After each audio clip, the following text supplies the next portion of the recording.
That's quite a prediction. Brilyn Hollyhand is an RNC Youth Advisory Council chair and the author of One Generation Away, and he joins me now. Brilyn, is Trump right, especially when it comes to mobilizing people like you, the youth vote, like he did in November? Todd, good morning to you. Happy Friday. The president is exactly right. He grew the big tent of the Republican Party and made history by winning over more first-time voters like myself than any president in modern Republican history. Listen, Todd, it's this simple. While Trump was posting TikTok, sitting for 3 hours with Joe Rogan, working at McDonald's window, dancing to YMCA, and even driving a garbage truck, Kamala Harris and Joe Biden spent the entire campaign telling Gen Z how bad we are, calling our masculinity toxic, comparing us to Nazis and Hitler Juniors, and their closing pitch was referring to us as garbage. Don't forget that. That right there is why Gen Z rejected her, and that Kamala Harris is today sitting next to Hillary Clinton and the trash heap of history far, far away from the White House. And I feel very confident that Donald Trump is sitting in the Oval Office this morning thanks to Gen Z waking up, getting off the sidelines, and voting for him. They'll do that again in 26 and 28. Well, Donald Trump agrees with you, but one person who doesn't agree with either of you is one strategist on the Democrat side, James Carville. Here he is on Hannity last night.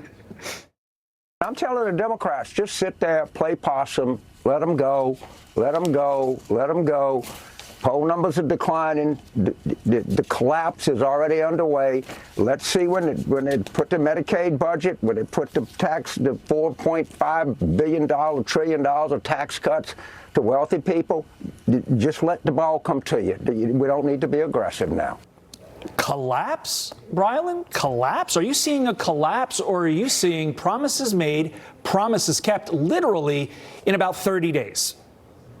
Literally 30 days on the dot. Yeah, this is not a collapse. This is hope again. Americans can sleep better at night, breathe easier during the day because we have hope. Because we don't have to be worried about a president that goes to bed at 4 in the afternoon. We've got a president that wakes up at 4 a.m. to work for us. And you're exactly right. Promises made, promises kept isn't just a bumper sticker for the Trump administration. It is the way of life. It's the motto that they breathe every single day. And it's exactly what they've done. And my only concern for the president is that he's going to run out of Sharpies for all the executive orders that he's signing to save the country. My only remark to Mr. Carville there would simply be, with all due respect, playing possum is what got Democrats in this position. For 4 years, you played possum and let our country be run into the ground. So I hope they don't learn the lesson. I hope they continue to play possum and don't do anything. But that's a pretty bad method if he's going to try to repair his broken party. I think that's such an important point. They had their head in the sand and they ended up losing. Another important point you make about the Sharpies, because he hands them away after every one of those signings. They are going to run out, or we're going to really basically stimulus the Sharpie company. We'll see. Brilyn Hollyhand, thanks so much for your time. Great insight from the Gen Z folks. We appreciate it.